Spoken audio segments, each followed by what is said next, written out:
Kalau sudah jatuh kita ke lembah syirik, bagaimanapun banyak kebaikan yang kita kerjakan, berjiwa sosial, bertangan pemurah, gemar menolong orang lain, kalau memang dasarnya syirik, maka seluruh kebaikan kita akan hancur, tidak akan ada nilainya dalam pandangan Allah Subhanahu wa taala.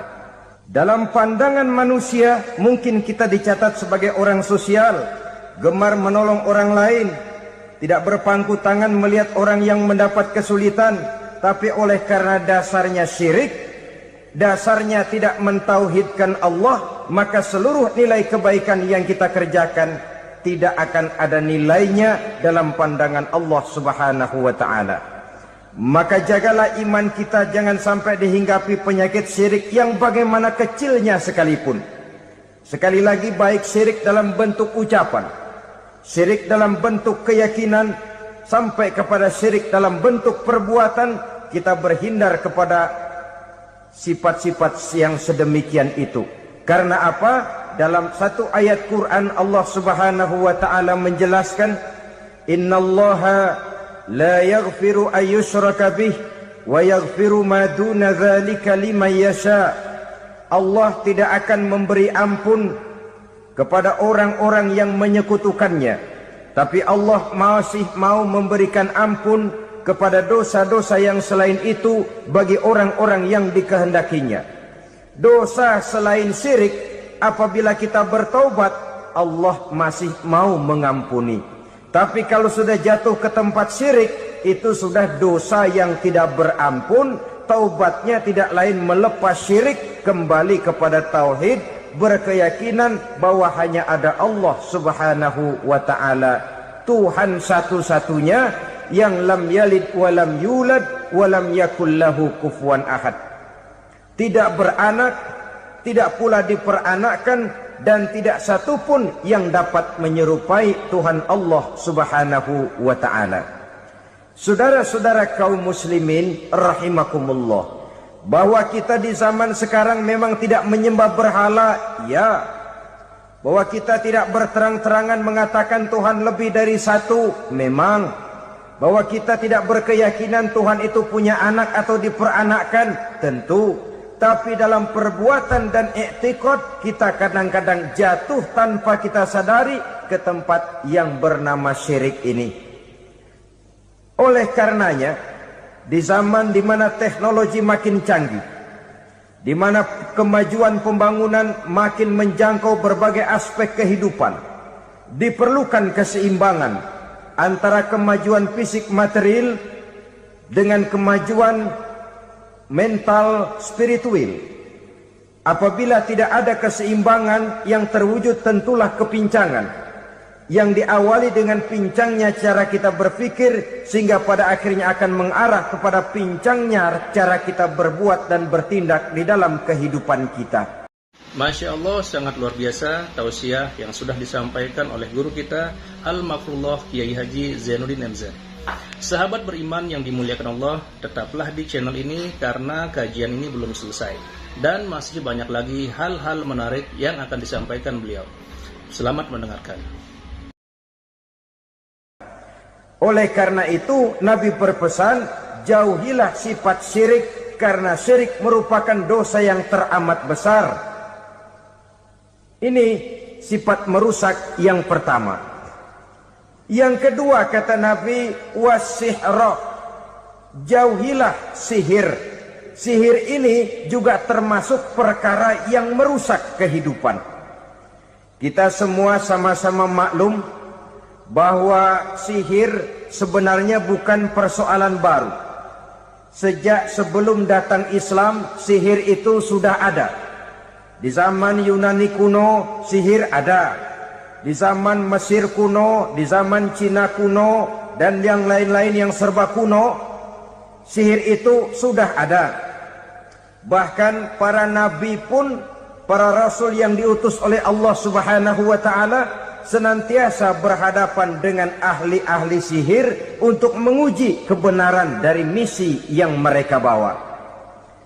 Sihir adalah perbuatan di luar kebiasaan yang bisa dikerjakan oleh ahlinya dengan bantuan jin atau setan. Hukum mempelajari sihir adalah haram, mengamalkannya lebih haram lagi. Sebab itu saudara-saudara, sihir merupakan perbuatan merusak yang harus kita jauhi. Ciri-ciri daripada perbuatan sihir, pertama, ia mengandung tipuan, bayangan khayal. Di zaman Nabi Musa misalnya, orang melihat tambang-tambang itu seperti ular. Nabi Musa melayangkan tongkatnya menjadi ular-ular besar yang memakan ular-ular kecil ciptaan tukang-tukang sihir Fir'aun tadi. Lalu sihir bisa terjadi dengan bantuan jin kafir atau setan. Kemudian ciri yang ketiga, sifatnya halus dan tersembunyi. Taruh kata ada seorang ahli sihir yang mempergunakan ayat-ayat Quran sebagai jompa-jampe, sebagai baca-bacaan, itu cuma sekedar kedok. Tujuannya tidak lain menjadikan agama sebagai ketok untuk membenarkan cara yang dimurkai oleh Allah Subhanahu wa ta'ala. Satu hadis yang diriwayatkan oleh Imam Bazar dan Tabrani, Nabi berpesan, "Laisa minna man tatayyara lahu au takahhana au tukuhhina lahu au sahira lahu." Tidak termasuk ke dalam golonganku, kata Nabi. Tidak termasuk umatku. Siapa mereka? Man tatayyara lahu, orang yang bertatoyur. Apa tatoyur itu? Dari kalimat toyaro, artinya terbang. Toir biasa diartikan dengan burung. Tatoyaro percaya kepada suara-suara burung. Man tatayyara lahu, mempercayai, meyakini dengan benar-benar kepada suara beburungan. Kan suka ada itu, nah bunyi burung tuh, maling liwat. Maling liwat. Burung bunyi, maling liwat. Itu termasuk tatayyara lahu, percaya kepada suara burung. Kan aneh kalau suara orang nggak dipercaya, suara burung malah dipercaya. Ada ustadz ceramah, kiai ngaji, nggak mau didengerin, burung dengerin bener. Nah, suaranya dari sebelah mana? Belah kulon. Nah, itu tandanya ano. Habis dihitung-hitung. Itu termasuk tatayyara lahu. Au takahana, atau bertenung, au tukuhina, atau minta ditenungkan, au sahirolahu, atau melakukan perbuatan sihir, atau minta disihirkan. Laisa minna, tidak termasuk ke dalam golonganku, kata Nabi. Sehingga dengan demikian saudara-saudara, menghadapi sihir dengan sihir sekalipun termasuk perbuatan yang tidak diajarkan oleh agama. Kita kan mempelajari sihir untuk jaga diri. Tidak apa-apa, yang dilarang mengamalkannya, dilarang juga mempelajarinya. Sebab orang kalau sudah mengetahui, biasanya lalu terangsang untuk mencoba. Kalau percobaannya berhasil, biasanya terangsang untuk coba lagi dan coba lagi. Pada akhirnya ketagihan, lalu beralih menjadi profesi, apalagi itu nanti bisa mendatangkan hasil uang. Saudara-saudara kaum muslimin rahimakumullah, kita manusia makhluk nyata. Kita hidup di alam nyata, terikat oleh sunnatullah, causality. Oleh karenanya, bagi kita keyakinan yang penuh, keikhlasan di dalam bertuhankan Allah, penyerahan diri sepenuhnya hanya kepadanya, itu sudah merupakan obat penangkal yang sangat ampuh agar kita tidak terkena penyakit-penyakit yang dibuat oleh setan dan para pembantunya. Sehingga beberapa ayat Quran mengajarkan, misalnya a'udzu bikalimatillahi tammati min syarri ma khalaq, atau bismillazi la yadurru ma'asmihi syai'un fil ardi wala fis sama, dengan menyebut nama Allah yang tidak bisa mendatangkan bahaya sedikit pun dari baik yang datang dari langit maupun yang datang dari bumi. Jiwa yang kosong dari keyakinan yang penuh kepada Allah, jiwa yang penuh was-was dan ragu-ragu, itu yang mudah terserang oleh penyakit-penyakit yang dikerjakan oleh para tukang-tukang sihir, yaitu oleh setan dan seluruh para pembantunya. Kemudian hadis kedua yang diriwayatkan oleh Imam Ibnu Hibban, Nabi bersabda, la yadkhulul jannata mudminu khamrin wala mu'minu bisihrin wala qati'u rahmin. Tidak masuk surga. Ini Nabi yang bilang, tidak masuk surga. Siapa itu? Pertama, mudminu khamrin, orang yang berkekalan dalam mabuk. Selalu mudminun itu sudah menjadi perbuatan rutinnya, tidak kapok-kapoknya, teler seumur hidup. Mudminu khamrin, tidak masuk surga orang yang selalu bermabuk-mabukan. Yang kedua, wala mu'minu bisihrin, orang mukmin tapi main sihir.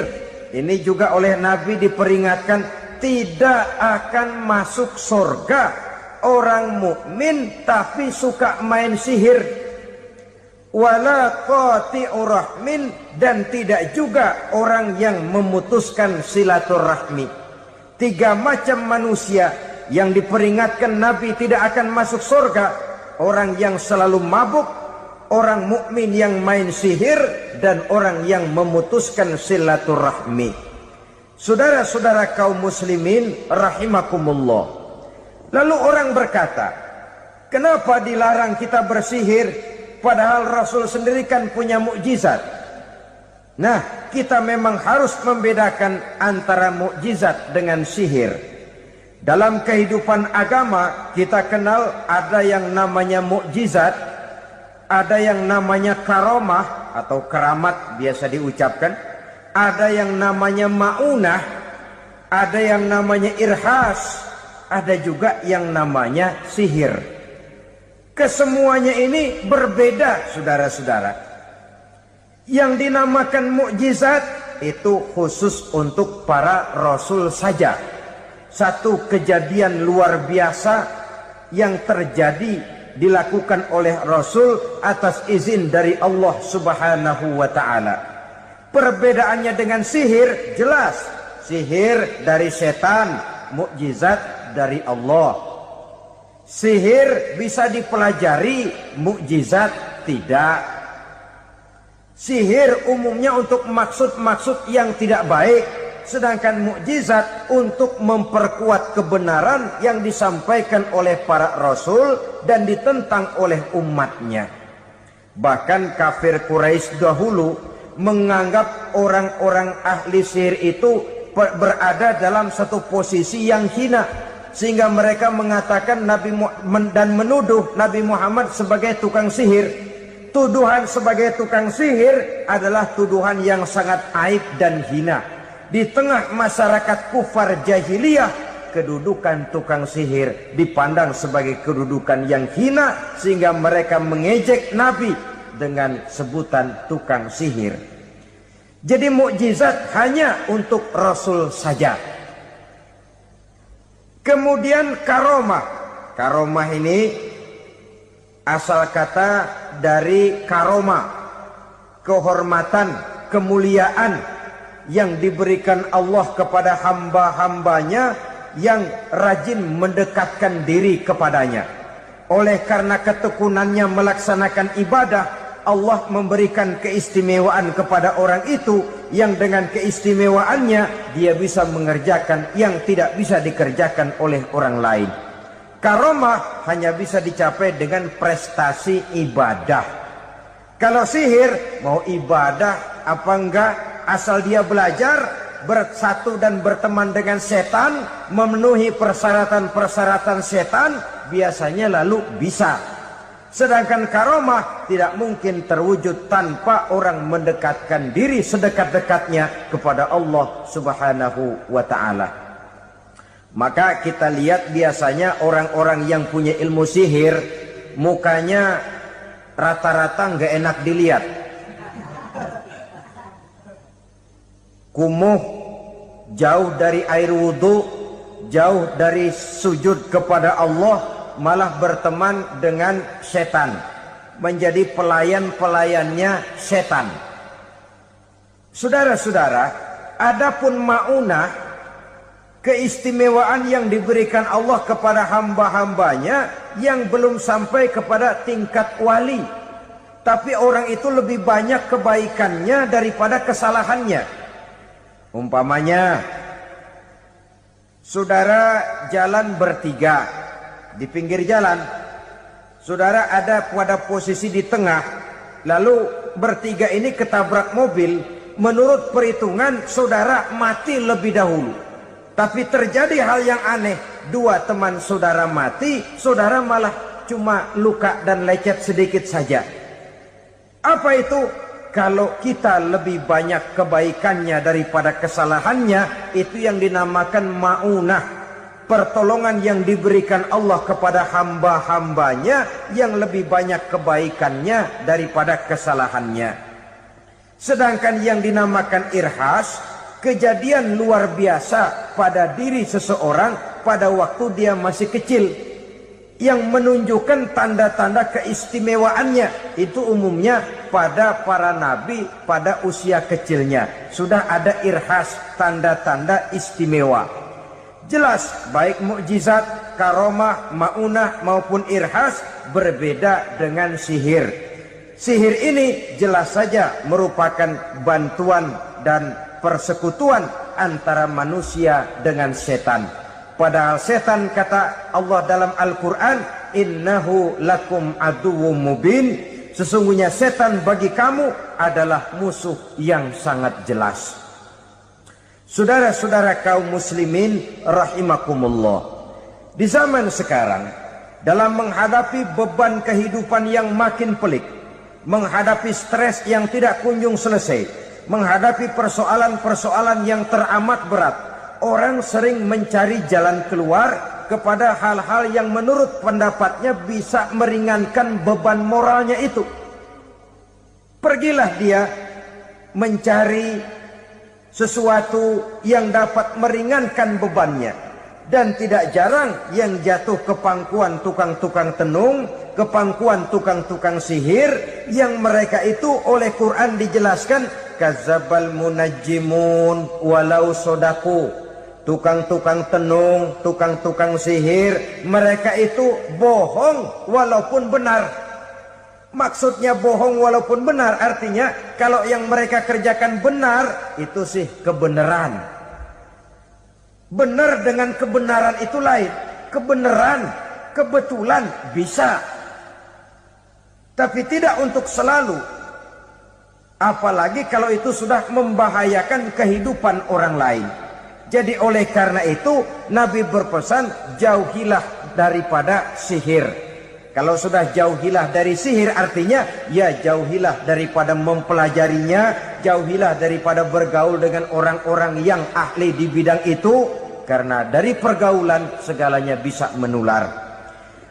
Baiklah saudara, ini yang kedua. Yang ketiga pesan Nabi, wa qatlan nafsil lati harramallahu illa bil haq, membunuh orang lain dengan cara yang tidak benar, membunuh orang yang diharamkan oleh Allah Subhanahu wa ta'ala untuk melakukannya kecuali dengan alasan yang benar. Kita tahu Islam adalah agama damai, sesuai dengan namanya. Ia tidak dikembangkan dengan pedang dan kekerasan. Ia dikembangkan dengan keteladanan dan tuntunan moral. Oleh karena Islam bukan agama kekerasan, Islam pun tidak mementingkan dan mengajarkan kekerasan kecuali dengan alasan yang benar dan bisa dipertanggungjawabkan. Membunuh dengan sengaja, menghilangkan nyawa orang lain tanpa alasan yang bisa dibenarkan adalah merupakan dosa besar dan satu di antara 7 perkara yang bisa mendatangkan kerusakan dalam kehidupan dan yang hendaknya harus kita jauhi. Saudara-saudara kaum muslimin rahimakumullah, beberapa waktu yang lalu di sebuah kota kecil yang indah bernama New Auckland. Saudara tahu New Auckland? Itu dari Gunung Kidul masih ngidul lagi. Pernah diadakan satu seminar yang membicarakan bagaimana menyelamatkan masyarakat manusia dari bahaya Perang Dunia Ketiga. Diperkirakan kalau terjadi Perang Dunia Ketiga, manusia tidak akan tersisa. Sebab apa? Pada waktu itu cadangan nuklir yang dimiliki oleh bersama Amerika dan Rusia konon sudah sanggup memusnahkan 6 miliar manusia pada saat jumlah manusia baru 5 miliar. Jadi kelebihan nuklir dunia ini. Kalau terjadi Perang Dunia Ketiga, sulit manusia untuk tersisa. Maka dibahaslah di dalam seminar itu, wah, supaya tidak terjadi Perang Dunia Ketiga, maka perlombaan membuat senjata-senjata canggih, alat-alat pembunuh modern harus segera dibatasi. Dibahas, tidak mungkin kita membatasi perlombaan membuat senjata. Kenapa? Makin maju ilmu dan teknologi, makin canggih senjata yang ditemukan. Atom sudah meningkat menjadi nuklir, nuklir sudah meningkat menjadi neutron, dan kita tahu bom yang bernama neutron ini bom yang cukup membunuh tanpa perlu merusak. Artinya kalau dia diledakkan di kota kita ini, bangunan utuh, jembatan tidak ambruk, rumah-rumah tetap berdiri, tapi semua yang bernama hidup mati. Itu katanya lebih sopan dari bom atom. Sebab kalau si atom ini sudah membunuh, merusak pula. Neutron cukup membunuh saja tanpa perlu merusak. Jadi majunya senjata-senjata teknologi sebagai akibat yang logis dari kemajuan ilmu pengetahuan. Ini tidak bisa kita batasi. Dan memang sebenarnya yang bahaya bukan senjatanya, tapi manusia yang mengendalikan senjata itu. Mereka kembali kepada prinsip the man behind the gun. Bukan senjatanya yang bahaya, tapi manusia yang mengendalikan senjata itu yang bahaya. Walaupun senjatanya modern, katakanlah model M16 umpamanya, kalau yang mengendalikannya orang beriman, insya Allah aman. Tapi biar megang cuma senapan angin, kalau yang megang orang brutal, ngeri kita deket-deket. Apalagi kalau memang bukan ahlinya menggunakan senjata, bisa ngeker kaki kena jidat.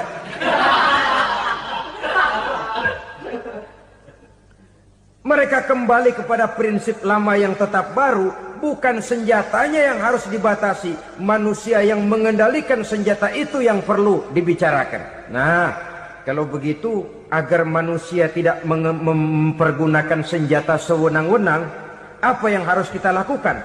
Ya, manusianya harus bermoral. Ya, tapi moral yang mana? Di dunia ini banyak ajaran tentang moral. Itu pun mudah saja. Di sini kan kita undang saja ahli dari berbagai agama untuk membicarakan konsep perdamaian menurut agamanya masing-masing. Baik, setuju itu, setuju. Maka tampillah para ahli agama, mereka kembali kepada prinsip moral daripada konsep yang terkandung di dalam ajaran agama untuk menegakkan perdamaian. Mula-mula naiklah ahli dari agama Hindu.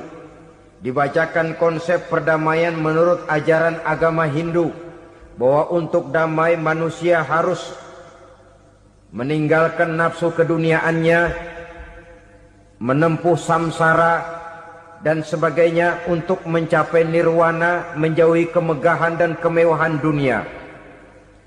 Ini lalu dibahas, rasanya juga tidak mungkin ini.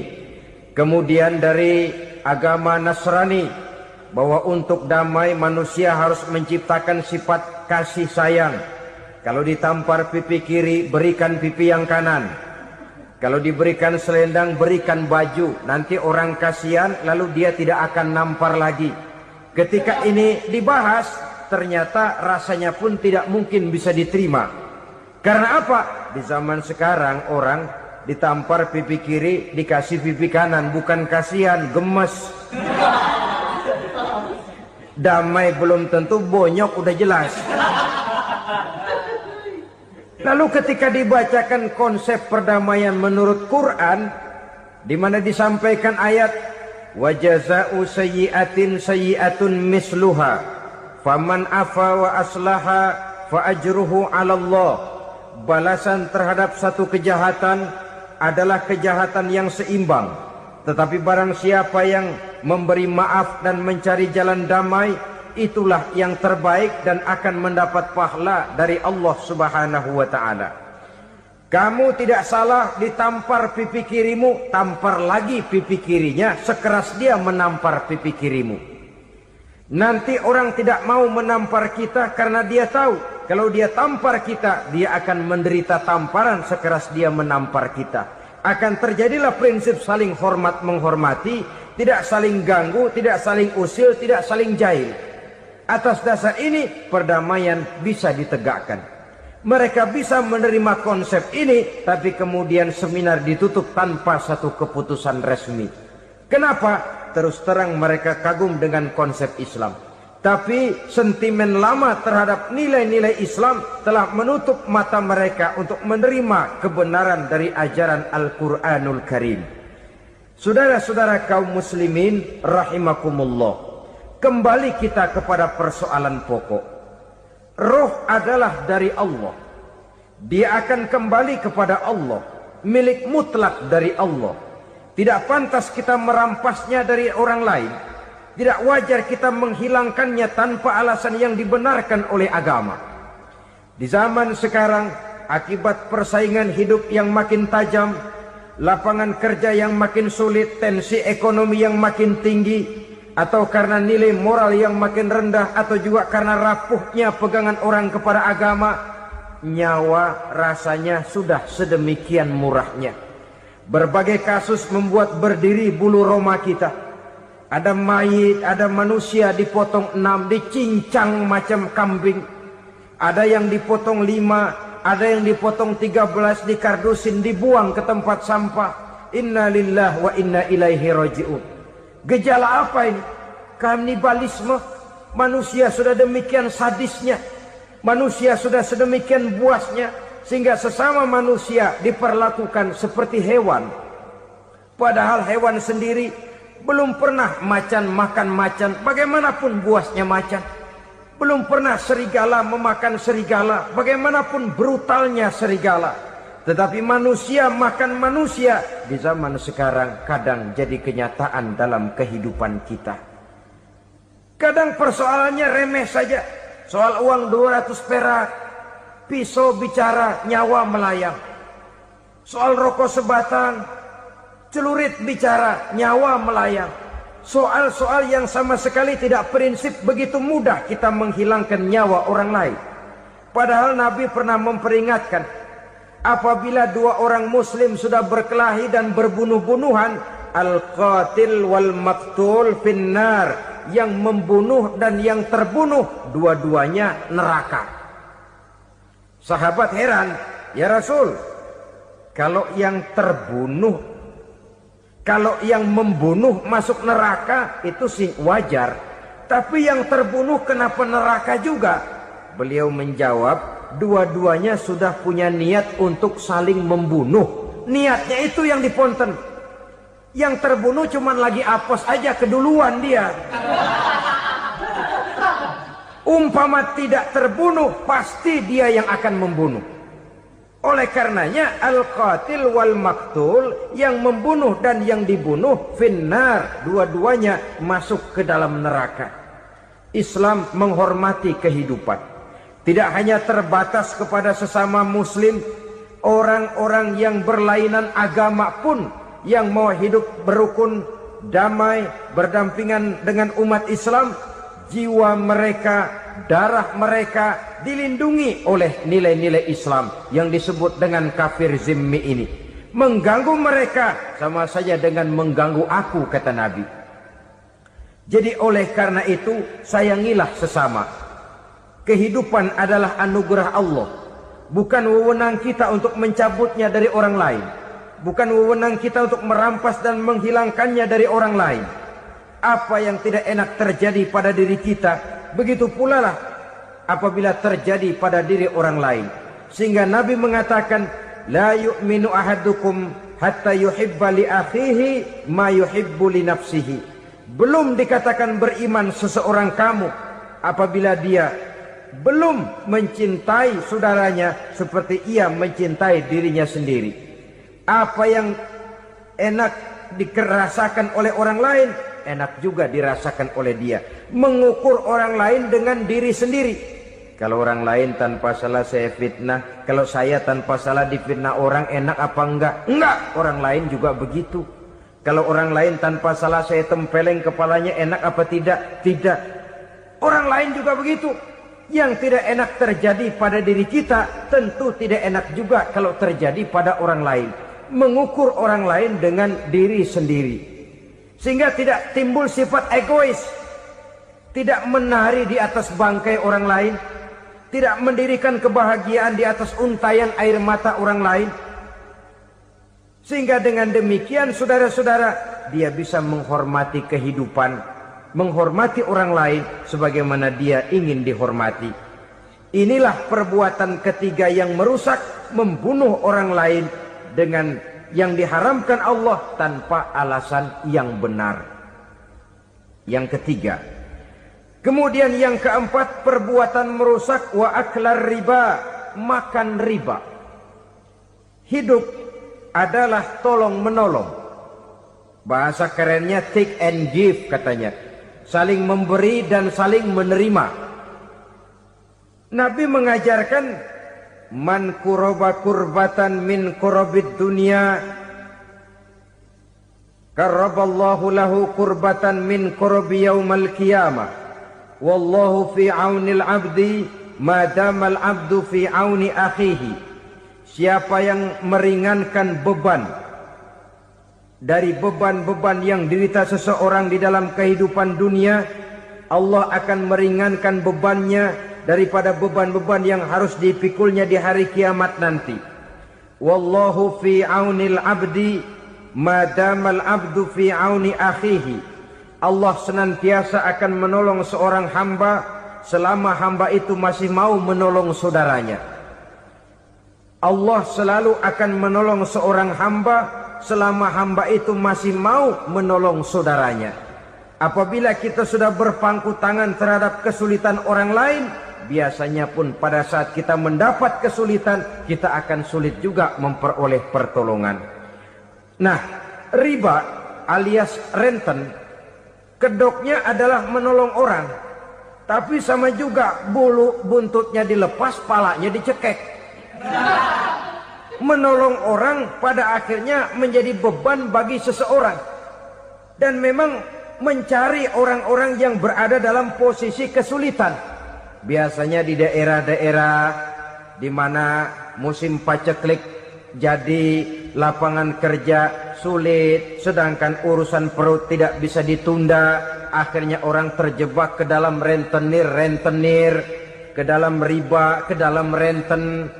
Bunga berbunga, sehingga satu saat jumlah bunganya bisa lebih besar dari jumlah pinjaman pokoknya. Kemudian kalau juga ternyata tidak bisa dibayar, rumah jadi taruhan. Memang rumah satu-satunya, begitu rumah ditarik mulain camping. Bukankah pada akhirnya akan mewariskan kesengsaraan?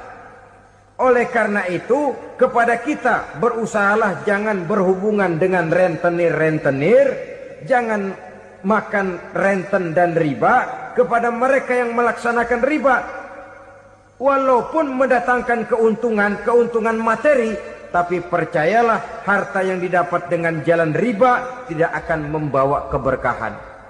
Manakala tidak membawa keberkahan, dia tidak akan mendatangkan ketenangan di dalam kehidupan kita. Oleh karenanya, memakan harta riba termasuk perbuatan yang merusak sendi-sendi kehidupan sosial, merusak kehidupan orang lain, merusak kehidupan masyarakat, tetangga, pergaulan, dan sebagainya. Yang kelima, wa akla malil yatim, memakan harta anak yatim dengan cara yang zolim. Nih, memang lezat. Anak yatim itu nggak tahu urusan apa-apa. Kita diamanahkan untuk mengurusinya. Kadang-kadang dibentuklah panitia penyantunan yatim piatu. Yatimnya mah tetap kelaparan, panitianya yang pada gendut.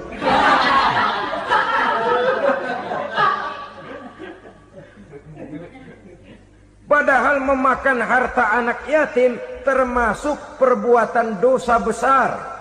Dan menjantuni yatim merupakan perbuatan mulia. Nabi mengatakan, ana wa kafilul yatim kahataini yaumal qiyamah. Aku dan orang-orang yang menyantuni anak yatim seperti dua jari ini pada hari kiamat nanti. Dekat sekali. Jikalau ingin di hari akhir nanti dekat dengan Rasul, bersahabatlah dengan anak-anak yatim. Jadilah pengurus anak-anak yatim. Bangunlah panti-panti asuhan yatim. Pada saat bapak ibunya meninggal, kitalah yang menjadi orang tuanya.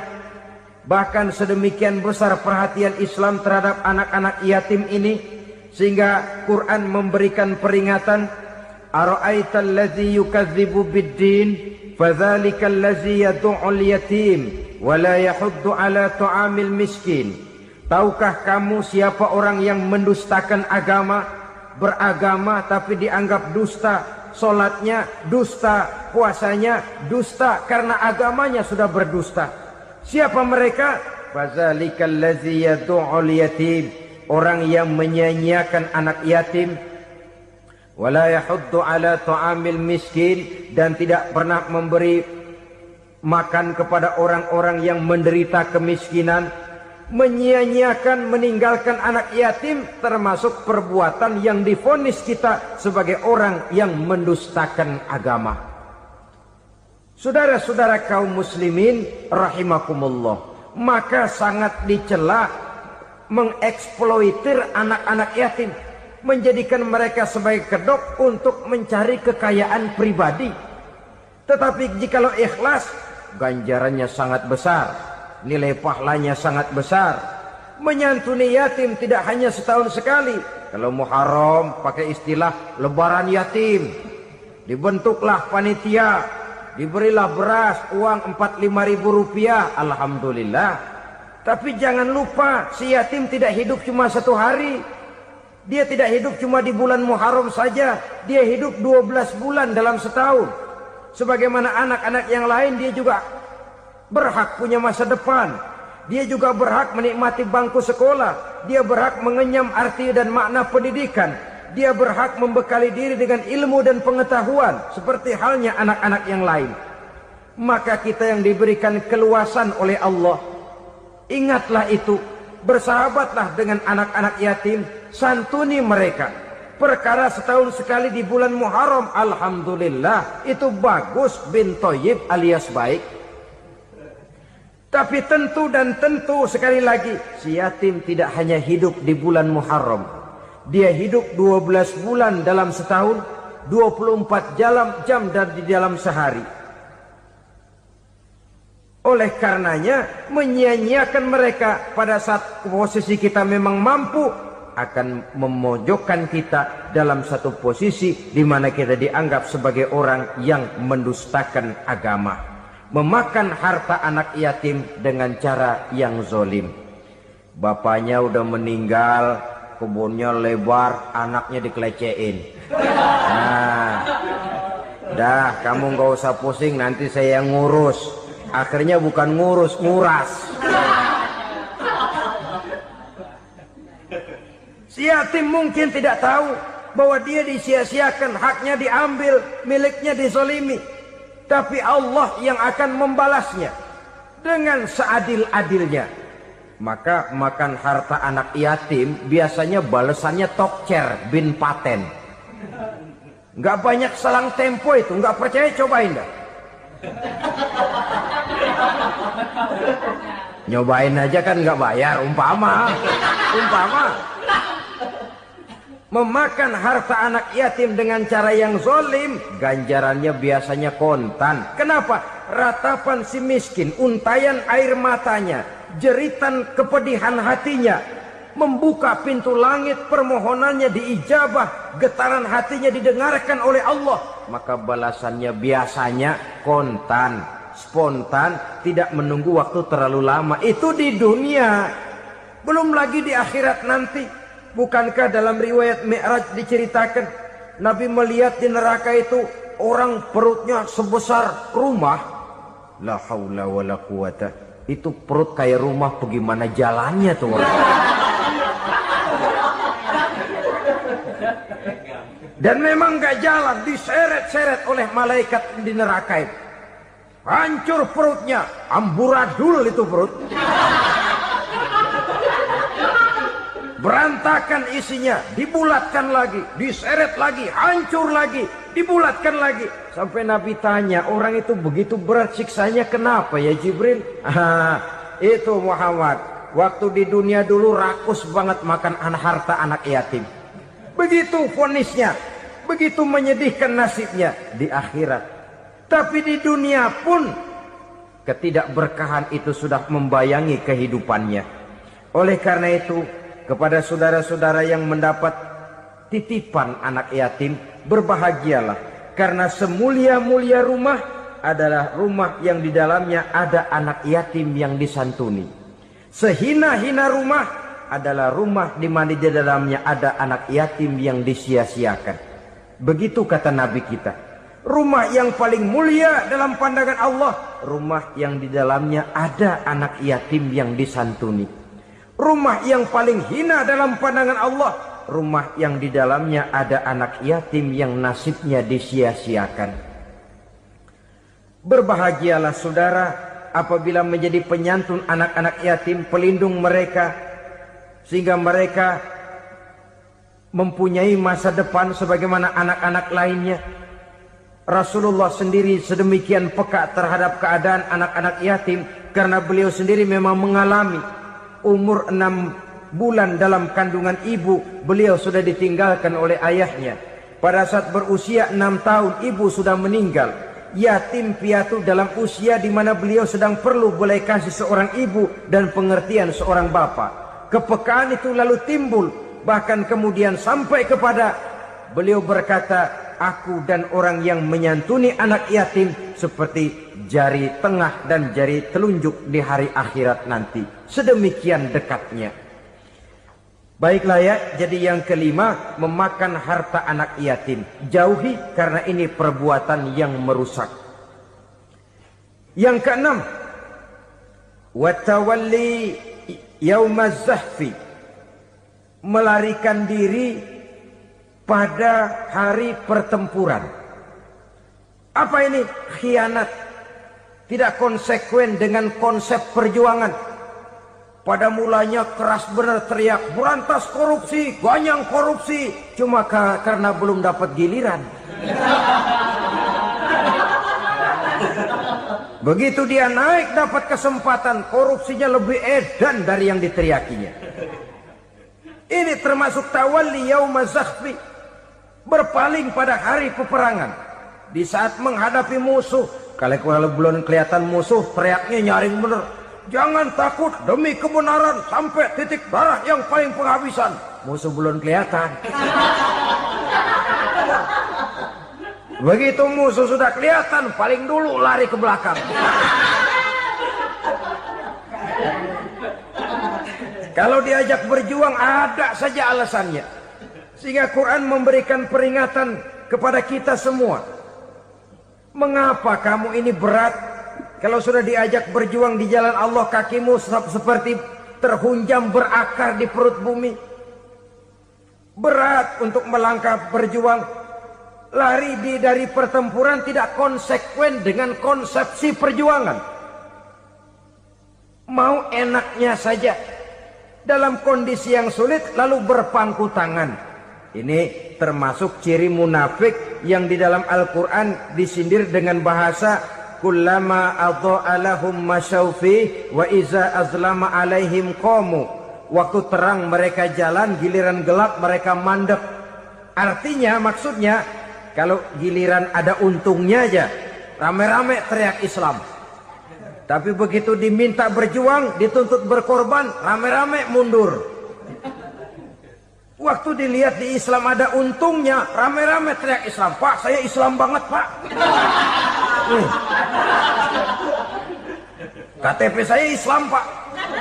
Pokoknya Islam banget dah. Tapi ketika diminta berjuang, dituntut sedikit berkorban, rame-rame mengundurkan diri. Tahun 65 PKI berontak. Waduh, waktu itu jadi orang Islam untung itu. Nggak dikejar-kejar, aman. Masjid rame, masjid, mobil-mobil mewah parkir di depan musola dan masjid. Kenapa? Waktu itu asal udah ke masjid aman. Islam selamat, untung. Tapi begitu keadaan aman, yang parkir di musola beda butut melulu.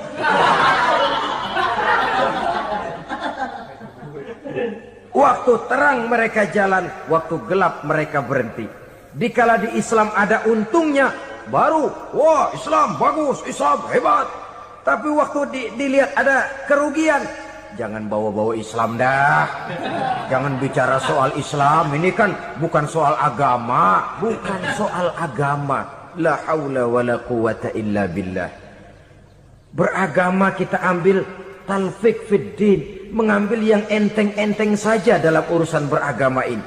Tidak konsekuen kita dengan Islam kita.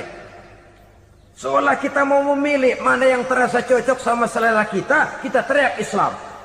Beratan aja dikit, rame-rame berpaling. Itu termasuk tawalli yaumaz zahfi. Para pengkhianat mental-mental hipokrit. Alhamdulillahirrabbilalamin. Demikianlah tausiah penuh ilmu, hikmah dan manfaat yang sudah kita dengarkan bersama dari guru kita Al-Mafrullah Kiai Haji Zainuddin MZ. Sahabat beriman yang dimuliakan Allah, mari kita doakan guru kita, semoga beliau diampuni segala dosa-dosanya dan dilapangkan kuburnya. Dan buat sahabat semua yang sudah setia menyimak tausiah ini sampai selesai, saya ucapkan terima kasih banyak. Doa dan harapan saya semoga sahabat semua selalu diberikan kesehatan, dimudahkan segala urusannya dan dilancarkan rezekinya. Amin ya rabbal alamin. Demikian yang dapat saya bagikan, kurang lebihnya mohon maaf. Sampai bertemu lagi di kajian berikutnya. Wabillahi taufik wal hidayah, waridho wal inayah. Wassalamualaikum warahmatullahi wabarakatuh. Setelah kita mendengarkan bersama tausiah penuh ilmu dan hikmah yang sudah disampaikan oleh guru kita Al-Mafrullah Kiai Haji Zainuddin MZ, sekarang mari kita lanjutkan aktivitas kita masing-masing. Semoga apa yang sudah disampaikan oleh beliau menjadi ilmu yang bermanfaat dalam kehidupan kita sehari-hari. Selamat beraktivitas buat sahabat semua dan sukses selalu. Sampai bertemu lagi di kajian Ar-Rozak 313 berikutnya. Wassalamualaikum warahmatullahi wabarakatuh. Bismillahirrahmanirrahim. Assalamualaikum warahmatullahi wabarakatuh. Alhamdulillahi wa kafa, wassalatu wassalamu ala rasulillahil mustafa wa ala alihi wa sahbihi wa man ihtada. Amma ba'du. Sahabat beriman yang dimuliakan Allah, syukur alhamdulillah kita bertemu lagi di channel Ar-Rozak 313. Pada kesempatan yang berbahagia ini, mari sejenak kita luangkan waktu kita untuk bersama-sama menyimak tausiah fenomenal dari guru kita Al-Mafrullah Kiai Haji Zainuddin MZ. Tentunya banyak sekali ilmu, hikmah, dan manfaat yang bisa kita jadikan pelajaran dalam kehidupan kita sehari-hari. Berikut ini mari kita simak bersama isi tausiah beliau. Selamat mendengarkan. Wa qatlan nafsil lati harramallahu illa bil haqq. Membunuh orang lain dengan cara yang tidak benar. Membunuh orang yang diharamkan oleh Allah Subhanahu wa ta'ala untuk melakukannya kecuali dengan alasan yang benar. Kita tahu Islam adalah agama damai. Sesuai dengan namanya, ia tidak dikembangkan dengan pedang dan kekerasan. Ia dikembangkan dengan keteladanan dan tuntunan moral. Oleh karena Islam bukan agama kekerasan, Islam pun tidak mementingkan dan mengajarkan kekerasan kecuali dengan alasan yang benar dan bisa dipertanggungjawabkan. Membunuh dengan sengaja, menghilangkan nyawa orang lain tanpa alasan yang bisa dibenarkan adalah merupakan dosa besar dan satu di antara 7 perkara yang bisa mendatangkan kerusakan dalam kehidupan dan yang hendaknya harus kita jauhi. Saudara-saudara kaum muslimin rahimakumullah, beberapa waktu yang lalu di sebuah kota kecil yang indah bernama New Auckland. Saudara tahu New Auckland? Itu dari Gunung Kidul masih ngidul lagi. Pernah diadakan satu seminar yang membicarakan bagaimana menyelamatkan masyarakat manusia dari bahaya Perang Dunia Ketiga. Diperkirakan kalau terjadi Perang Dunia Ketiga, manusia tidak akan tersisa. Sebab apa? Pada waktu itu, cadangan nuklir yang dimiliki oleh bersama Amerika dan Rusia konon sudah sanggup memusnahkan 6 miliar manusia pada saat jumlah manusia baru 5 miliar. Jadi kelebihan nuklir dunia ini. Kalau terjadi Perang Dunia Ketiga, sulit manusia untuk tersisa. Maka dibahaslah di dalam seminar itu, wah, supaya tidak terjadi Perang Dunia Ketiga, maka perlombaan membuat senjata-senjata canggih, alat-alat pembunuh modern harus segera dibatasi. Dibahas, tidak mungkin kita membatasi perlombaan membuat senjata. Kenapa? Makin maju ilmu dan teknologi, makin canggih senjata yang ditemukan. Atom sudah meningkat menjadi nuklir, nuklir sudah meningkat menjadi neutron, dan kita tahu bom yang bernama neutron ini bom yang cukup membunuh tanpa perlu merusak. Artinya kalau dia diledakkan di kota kita ini, bangunan utuh, jembatan tidak ambruk, rumah-rumah tetap berdiri, tapi semua yang bernama hidup mati. Itu katanya lebih sopan dari bom atom. Sebab kalau si atom ini sudah membunuh, merusak pula. Neutron cukup membunuh saja tanpa perlu merusak. Jadi majunya senjata-senjata teknologi sebagai akibat yang logis dari kemajuan ilmu pengetahuan ini tidak bisa kita batasi. Dan memang sebenarnya yang bahaya bukan senjatanya, tapi manusia yang mengendalikan senjata itu. Mereka kembali kepada prinsip the man behind the gun. Bukan senjatanya yang bahaya, tapi manusia yang mengendalikan senjata itu yang bahaya. Walaupun senjatanya modern, katakanlah model M16 umpamanya, kalau yang mengendalikannya orang beriman, insya Allah aman. Tapi biar megang cuma senapan angin, kalau yang megang orang brutal, ngeri kita deket-deket. Apalagi kalau memang bukan ahlinya menggunakan senjata, bisa ngeker kaki kena jidat.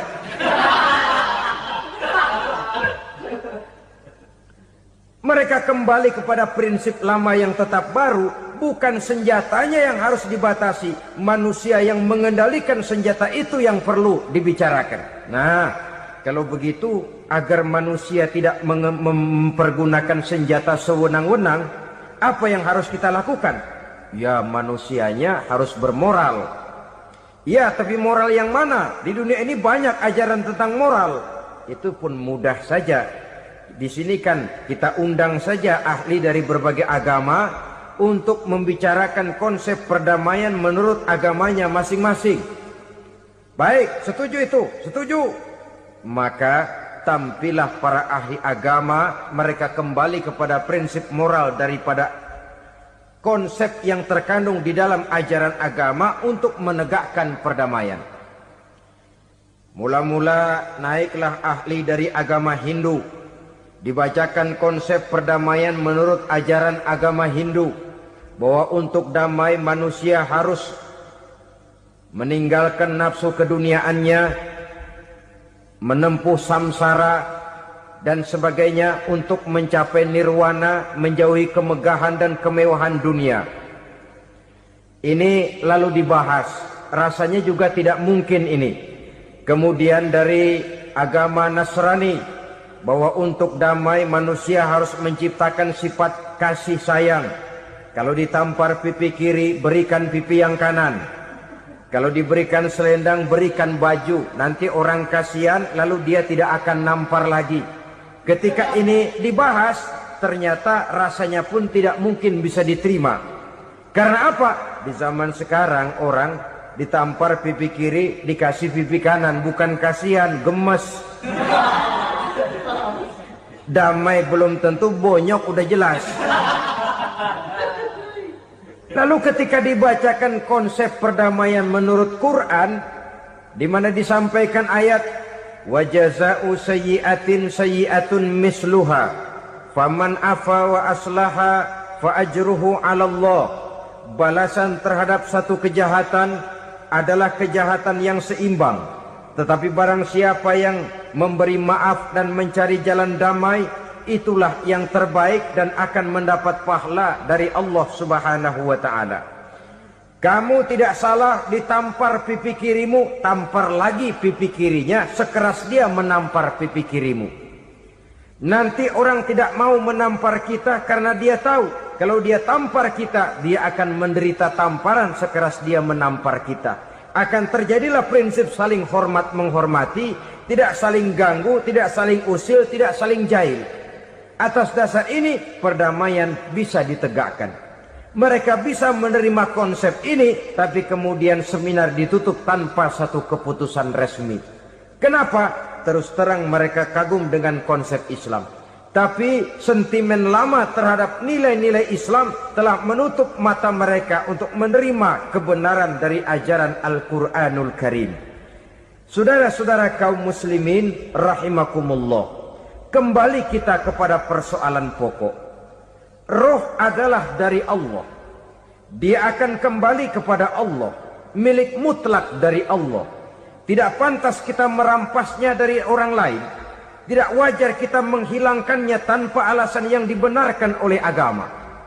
Di zaman sekarang, akibat persaingan hidup yang makin tajam, lapangan kerja yang makin sulit, tensi ekonomi yang makin tinggi, atau karena nilai moral yang makin rendah, atau juga karena rapuhnya pegangan orang kepada agama, nyawa rasanya sudah sedemikian murahnya.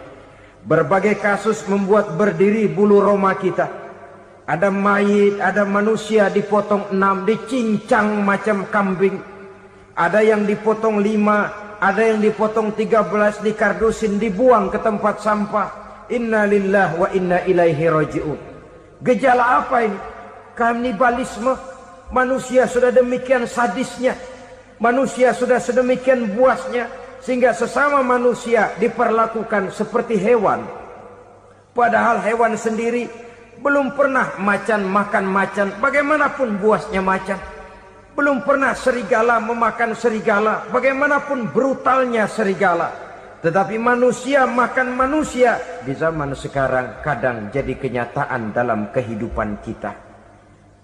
Kadang persoalannya remeh saja. Soal uang 200 perak, pisau bicara, nyawa melayang. Soal rokok sebatang, celurit bicara, nyawa melayang. Soal-soal yang sama sekali tidak prinsip, begitu mudah kita menghilangkan nyawa orang lain.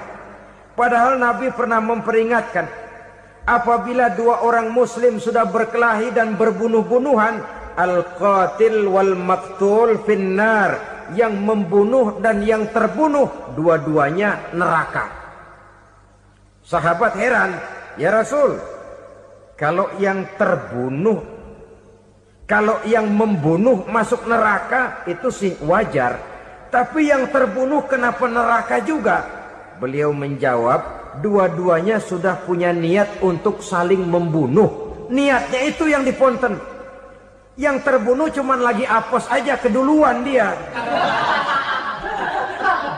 Umpama tidak terbunuh, pasti dia yang akan membunuh.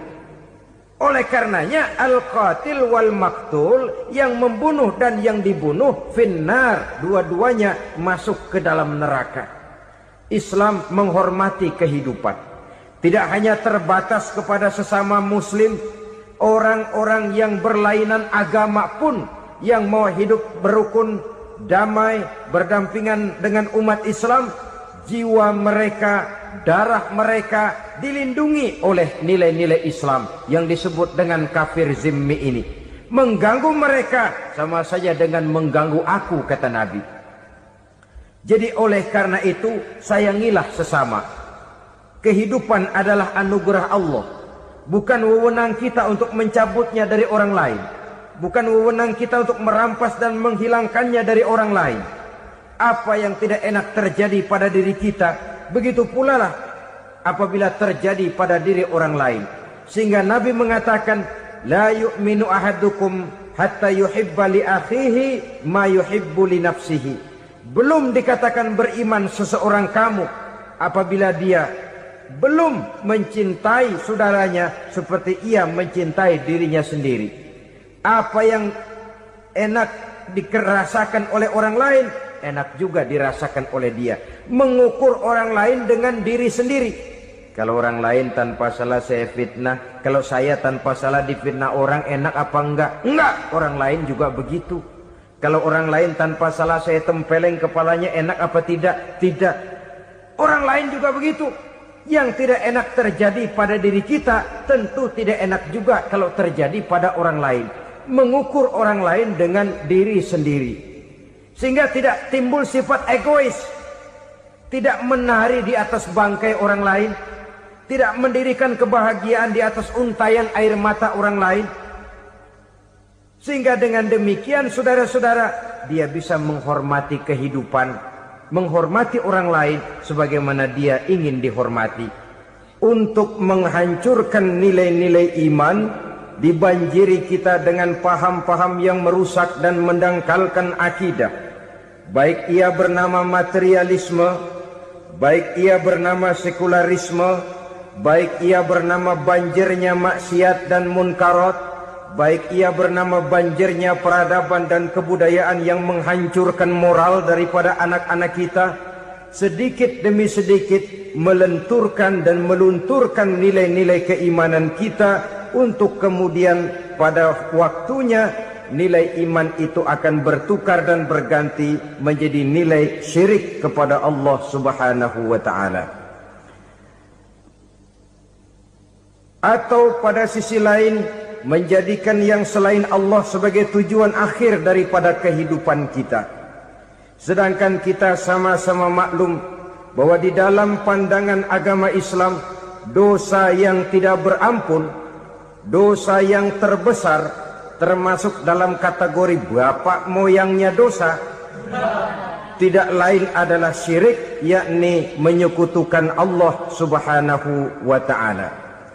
Pola penghancuran iman ini memang berstrategi.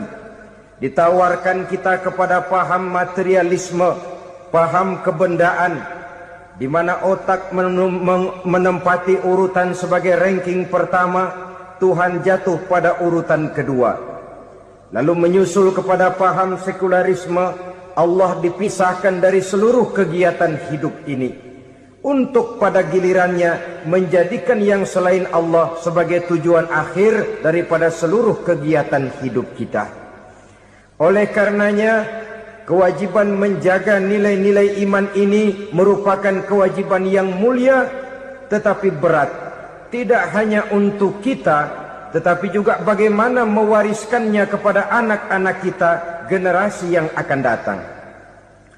Orang-orang tua bijaksana yang diceritakan di dalam Al-Quran, kalau sudah berpikir tentang anak-anaknya, pertanyaan yang paling mereka risaukan ialah ma ta'buduna min ba'di. Anakku, kalau pada satu saat aku, ayahmu sudah tidak ada lagi di dunia ini, meninggalkan kamu semua, ma ta'buduna min ba'di, apa yang akan kamu sembah nak? Jikalau sekarang ayahmu masih mau ke masjid, masih mau melakukan rukuk dan sujud, masih beribadah menyembah Allah Subhanahu wa ta'ala, kalau orang tuamu sudah tidak ada, ma ta'buduna min ba'di, masihkah engkau mau datang ke masjid? Masihkah engkau mau rukuk dan sujud? Masihkah engkau mau menyembah Allah Subhanahu wa ta'ala? Pertanyaan ini yang dipikirkan oleh Nabi Yakub kepada putra-putranya. Pertanyaan ini yang diteruskan oleh Nabi Ibrahim kepada anak-anaknya. Pertanyaan ini yang diwariskan oleh generasi ulama'us salafus saleh kepada para generasi berikutnya.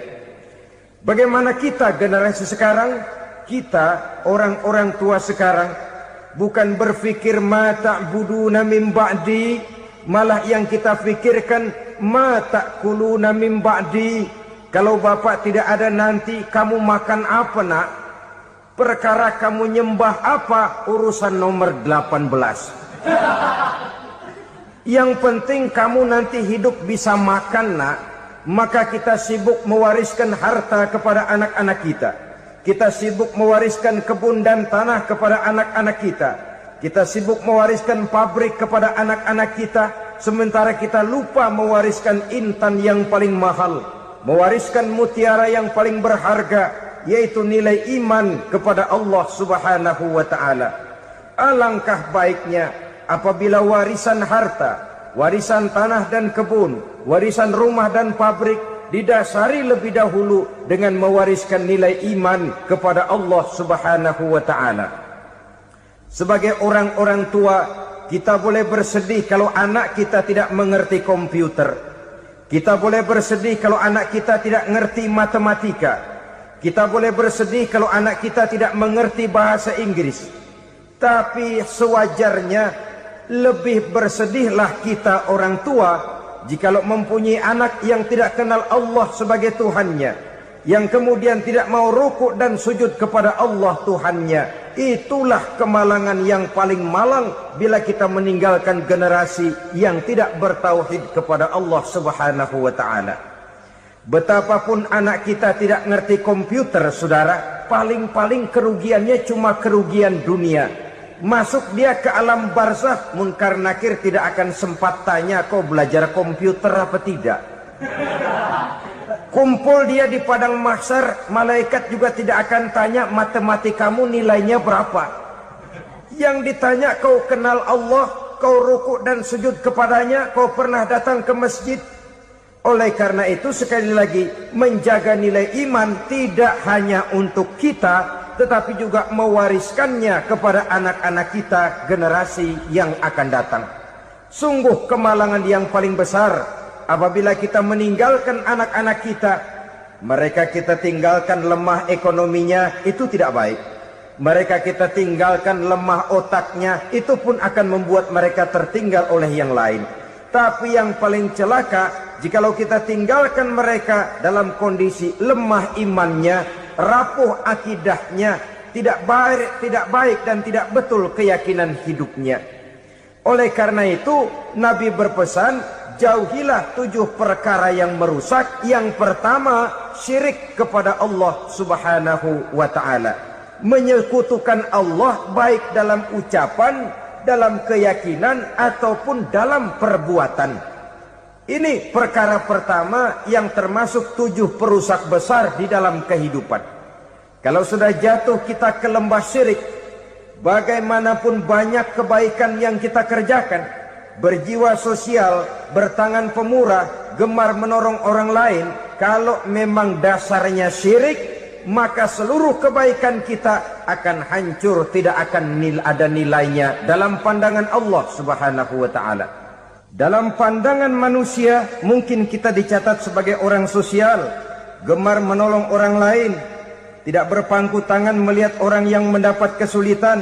Tapi oleh karena dasarnya syirik, dasarnya tidak mentauhidkan Allah, maka seluruh nilai kebaikan yang kita kerjakan tidak akan ada nilainya dalam pandangan Allah Subhanahu wa taala. Maka jagalah iman kita jangan sampai dihinggapi penyakit syirik yang bagaimana kecilnya sekalipun. Sekali lagi, baik syirik dalam bentuk ucapan, syirik dalam bentuk keyakinan, sampai kepada syirik dalam bentuk perbuatan, kita berhindar kepada sifat-sifat yang sedemikian itu. Karena apa? Dalam satu ayat Quran Allah Subhanahu wa taala menjelaskan, innallaha la yaghfiru ayyushraka bih wa yaghfiru ma duna dzalika liman yasha. Allah tidak akan memberi ampun kepada orang-orang yang menyekutukannya, tapi Allah masih mau memberikan ampun kepada dosa-dosa yang selain itu bagi orang-orang yang dikehendakinya. Dosa selain syirik, apabila kita bertaubat, Allah masih mau mengampuni. Tapi kalau sudah jatuh ke tempat syirik, itu sudah dosa yang tidak berampun. Taubatnya tidak lain melepas syirik, kembali kepada tauhid, berkeyakinan bahwa hanya ada Allah Subhanahu wa taala, Tuhan satu-satunya yang lam yalid wa lam yulad wa lam yakul lahu kufuwan ahad. Tidak beranak, tidak pula diperanakkan, dan tidak satupun yang dapat menyerupai Tuhan Allah Subhanahu wa ta'ala. Saudara-saudara kaum muslimin rahimakumullah, bahwa kita di zaman sekarang memang tidak menyembah berhala, ya. Bahwa kita tidak berterang-terangan mengatakan Tuhan lebih dari satu, memang. Bahwa kita tidak berkeyakinan Tuhan itu punya anak atau diperanakkan, tentu. Tapi dalam perbuatan dan i'tiqad, kita kadang-kadang jatuh tanpa kita sadari ke tempat yang bernama syirik ini. Oleh karenanya, di zaman di mana teknologi makin canggih, di mana kemajuan pembangunan makin menjangkau berbagai aspek kehidupan, diperlukan keseimbangan antara kemajuan fisik material dengan kemajuan mental spiritual. Apabila tidak ada keseimbangan yang terwujud, tentulah kepincangan yang diawali dengan pincangnya cara kita berpikir, sehingga pada akhirnya akan mengarah kepada pincangnya cara kita berbuat dan bertindak di dalam kehidupan kita. Masya Allah, sangat luar biasa tausiah yang sudah disampaikan oleh guru kita Al-Makfurullah Kiai Haji Zainuddin MZ. Sahabat beriman yang dimuliakan Allah, tetaplah di channel ini karena kajian ini belum selesai dan masih banyak lagi hal-hal menarik yang akan disampaikan beliau. Selamat mendengarkan. Oleh karena itu, Nabi berpesan, jauhilah sifat syirik, karena syirik merupakan dosa yang teramat besar. Ini sifat merusak yang pertama. Yang kedua, kata Nabi, wasihra, jauhilah sihir. Sihir ini juga termasuk perkara yang merusak kehidupan. Kita semua sama-sama maklum bahwa sihir sebenarnya bukan persoalan baru. Sejak sebelum datang Islam, sihir itu sudah ada. Di zaman Yunani kuno, sihir ada. Di zaman Mesir kuno, di zaman Cina kuno, dan yang lain-lain yang serba kuno, sihir itu sudah ada. Bahkan para nabi pun, para rasul yang diutus oleh Allah Subhanahu wa ta'ala, senantiasa berhadapan dengan ahli-ahli sihir untuk menguji kebenaran dari misi yang mereka bawa. Sihir adalah perbuatan di luar kebiasaan yang bisa dikerjakan oleh ahlinya dengan bantuan jin atau setan. Hukum mempelajari sihir adalah haram, mengamalkannya lebih haram lagi. Sebab itu saudara-saudara, sihir merupakan perbuatan merusak yang harus kita jauhi. Ciri-ciri daripada perbuatan sihir, pertama, ia mengandung tipuan, bayangan khayal. Di zaman Nabi Musa misalnya, orang melihat tambang-tambang itu seperti ular. Nabi Musa melayangkan tongkatnya menjadi ular-ular besar yang memakan ular-ular kecil ciptaan tukang-tukang sihir Fir'aun tadi. Lalu sihir bisa terjadi dengan bantuan jin kafir atau setan. Kemudian ciri yang ketiga, sifatnya halus dan tersembunyi. Taruh kata ada seorang ahli sihir yang mempergunakan ayat-ayat Quran sebagai jompa-jampe, sebagai baca-bacaan, itu cuma sekedar kedok. Tujuannya tidak lain menjadikan agama sebagai ketok untuk membenarkan cara yang dimurkai oleh Allah Subhanahu wa ta'ala. Satu hadis yang diriwayatkan oleh Imam Bazar dan Tabrani, Nabi berpesan, "Laisa minna man tatayyara lahu au takahhana au tukuhhina lahu au sahira lahu." Tidak termasuk ke dalam golonganku, kata Nabi. Tidak termasuk umatku. Siapa mereka? Man tatayyara lahu, orang yang bertatoyur. Apa tatoyur itu? Dari kalimat toyaro, artinya terbang. Toir biasa diartikan dengan burung. Tatoyaro percaya kepada suara-suara burung. Man tatayyara lahu, mempercayai, meyakini dengan benar-benar kepada suara beburungan. Kan suka ada itu, nah bunyi burung tuh, maling liwat. Maling liwat. Burung bunyi, maling liwat. Itu termasuk tatayyara lahu, percaya kepada suara burung. Kan aneh kalau suara orang nggak dipercaya, suara burung malah dipercaya. Ada ustadz ceramah, kiai ngaji, nggak mau didengerin, burung dengerin bener. Nah, suaranya dari sebelah mana? Belah kulon. Nah, itu tandanya ano. Habis dihitung-hitung. Itu termasuk tatayyara lahu. Au takahana, atau bertenung, au tukuhina, atau minta ditenungkan, au sahirolahu, atau melakukan perbuatan sihir, atau minta disihirkan. Laisa minna, tidak termasuk ke dalam golonganku, kata Nabi.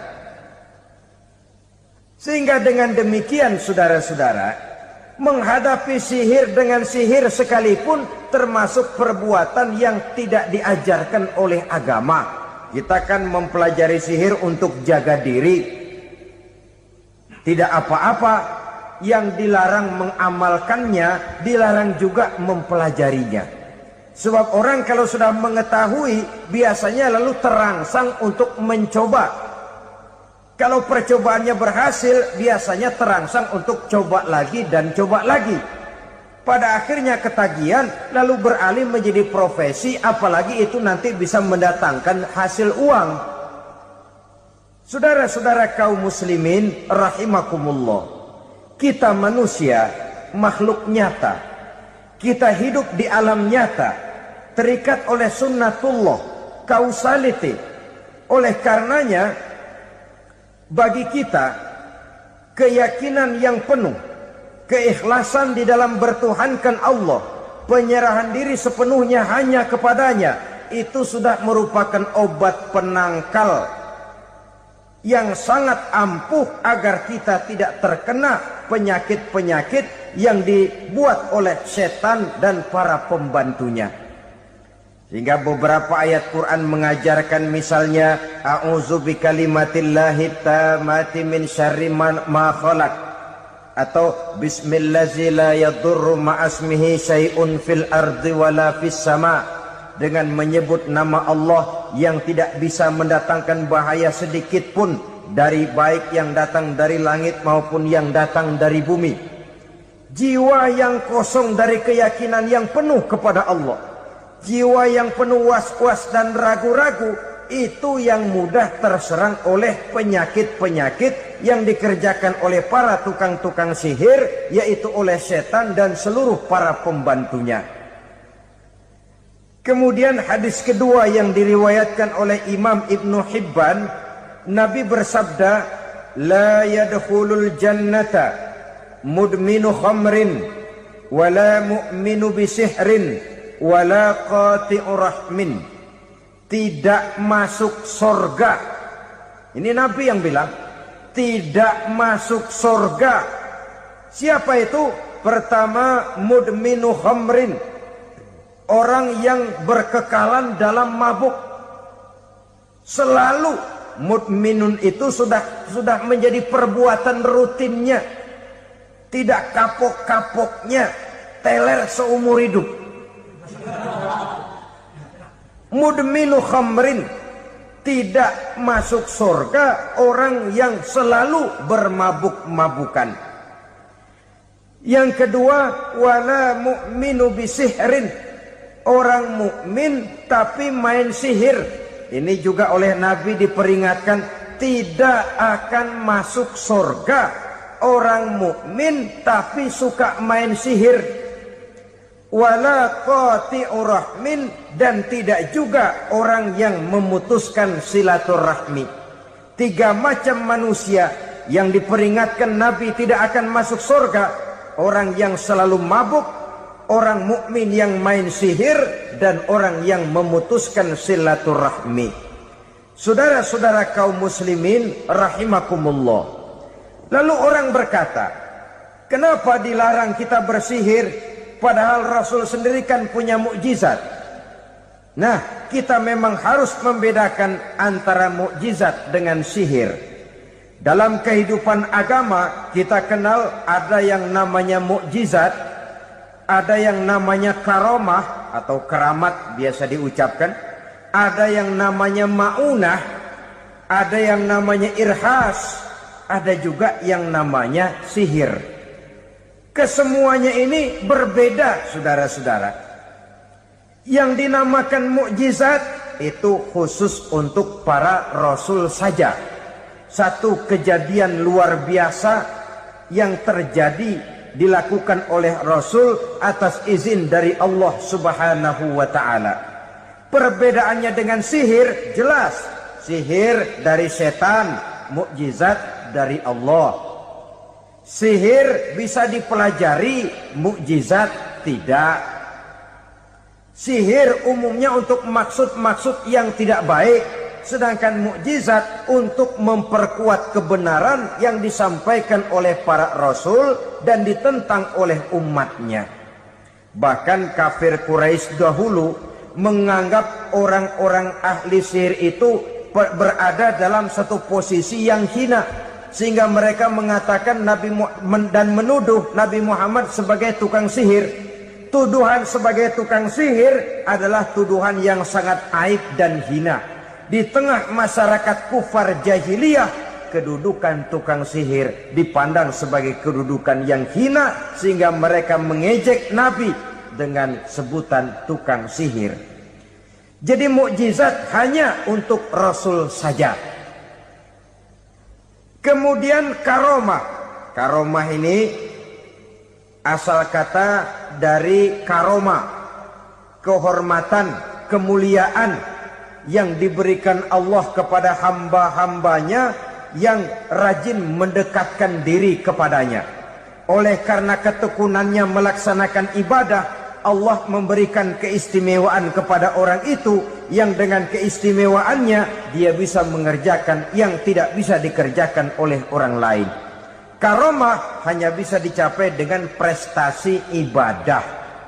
Kalau sihir, mau ibadah apa enggak, asal dia belajar, bersatu dan berteman dengan setan, memenuhi persyaratan-persyaratan setan, biasanya lalu bisa.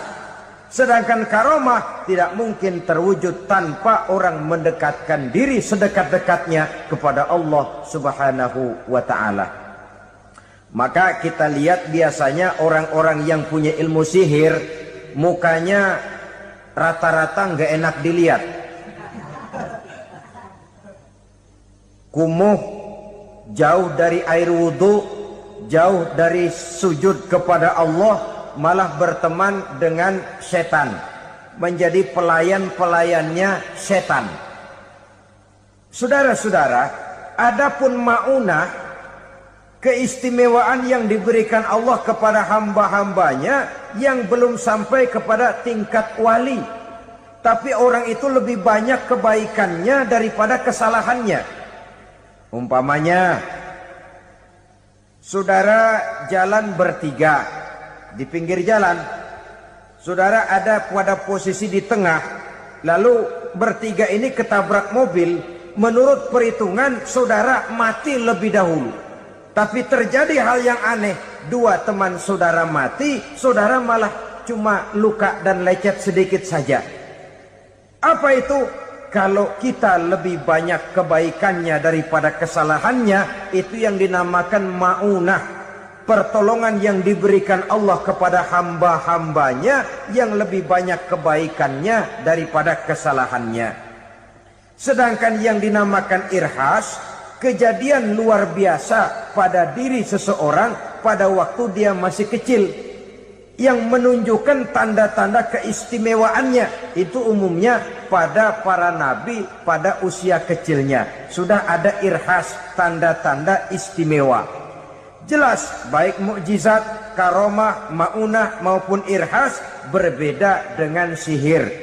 Sihir ini jelas saja merupakan bantuan dan persekutuan antara manusia dengan setan. Padahal setan, kata Allah dalam Al-Quran, innahu lakum aduwwum mubin, sesungguhnya setan bagi kamu adalah musuh yang sangat jelas. Saudara-saudara kaum muslimin rahimakumullah, di zaman sekarang dalam menghadapi beban kehidupan yang makin pelik, menghadapi stres yang tidak kunjung selesai, menghadapi persoalan-persoalan yang teramat berat, orang sering mencari jalan keluar kepada hal-hal yang menurut pendapatnya bisa meringankan beban moralnya itu. Pergilah dia mencari sesuatu yang dapat meringankan bebannya. Dan tidak jarang yang jatuh ke pangkuan tukang-tukang tenung, ke pangkuan tukang-tukang sihir, yang mereka itu oleh Quran dijelaskan kadzabal munajjimun walau sodaku. Tukang-tukang tenung, tukang-tukang sihir, mereka itu bohong walaupun benar. Maksudnya bohong walaupun benar, artinya kalau yang mereka kerjakan benar, itu sih kebenaran. Benar dengan kebenaran itu lain. Kebenaran, kebetulan bisa, tapi tidak untuk selalu. Apalagi kalau itu sudah membahayakan kehidupan orang lain. Jadi oleh karena itu Nabi berpesan, jauhilah daripada sihir. Kalau sudah jauhilah dari sihir, artinya ya jauhilah daripada mempelajarinya, jauhilah daripada bergaul dengan orang-orang yang ahli di bidang itu, karena dari pergaulan segalanya bisa menular. Baiklah saudara, ini yang kedua. Yang ketiga pesan Nabi, wa qatlan nafsil lati harramallahu illa bil haq. Membunuh orang lain dengan cara yang tidak benar. Membunuh orang yang diharamkan oleh Allah Subhanahu wa taala untuk melakukannya kecuali dengan alasan yang benar. Kita tahu Islam adalah agama damai. Sesuai dengan namanya, ia tidak dikembangkan dengan pedang dan kekerasan. Ia dikembangkan dengan keteladanan dan tuntunan moral. Oleh karena Islam bukan agama kekerasan, Islam pun tidak mementingkan dan mengajarkan kekerasan kecuali dengan alasan yang benar dan bisa dipertanggungjawabkan. Membunuh dengan sengaja, menghilangkan nyawa orang lain tanpa alasan yang bisa dibenarkan adalah merupakan dosa besar dan satu di antara 7 perkara yang bisa mendatangkan kerusakan dalam kehidupan dan yang hendaknya harus kita jauhi. Saudara-saudara kaum muslimin rahimakumullah, beberapa waktu yang lalu di sebuah kota kecil yang indah bernama New Auckland. Saudara tahu New Auckland? Itu dari Gunung Kidul masih ngidul lagi. Pernah diadakan satu seminar yang membicarakan bagaimana menyelamatkan masyarakat manusia dari bahaya Perang Dunia Ketiga. Diperkirakan kalau terjadi Perang Dunia Ketiga, manusia tidak akan tersisa. Sebab apa? Pada waktu itu, cadangan nuklir yang dimiliki oleh bersama Amerika dan Rusia konon sudah sanggup memusnahkan 6 miliar manusia pada saat jumlah manusia baru 5 miliar. Jadi kelebihan nuklir dunia ini. Kalau terjadi Perang Dunia Ketiga, sulit manusia untuk tersisa. Maka dibahaslah di dalam seminar itu, wah, supaya tidak terjadi Perang Dunia Ketiga, maka perlombaan membuat senjata-senjata canggih, alat-alat pembunuh modern harus segera dibatasi. Dibahas, tidak mungkin kita membatasi perlombaan membuat senjata. Kenapa? Makin maju ilmu dan teknologi, makin canggih senjata yang ditemukan. Atom sudah meningkat menjadi nuklir, nuklir sudah meningkat menjadi neutron, dan kita tahu bom yang bernama neutron ini bom yang cukup membunuh tanpa perlu merusak. Artinya kalau dia diledakkan di kota kita ini, bangunan utuh, jembatan tidak ambruk, rumah-rumah tetap berdiri, tapi semua yang bernama hidup mati. Itu katanya lebih sopan dari bom atom. Sebab kalau si atom ini sudah membunuh, merusak pula. Neutron cukup membunuh saja tanpa perlu merusak. Jadi majunya senjata-senjata teknologi sebagai akibat yang logis dari kemajuan ilmu pengetahuan ini tidak bisa kita batasi. Dan memang sebenarnya yang bahaya bukan senjatanya, tapi manusia yang mengendalikan senjata itu. Mereka kembali kepada prinsip the man behind the gun. Bukan senjatanya yang bahaya, tapi manusia yang mengendalikan senjata itu yang bahaya. Walaupun senjatanya modern, katakanlah model M16 umpamanya, kalau yang mengendalikannya orang beriman, insya Allah aman. Tapi biar megang cuma senapan angin, kalau yang megang orang brutal, ngeri kita deket-deket. Apalagi kalau memang bukan ahlinya menggunakan senjata, bisa ngeker kaki kena jidat.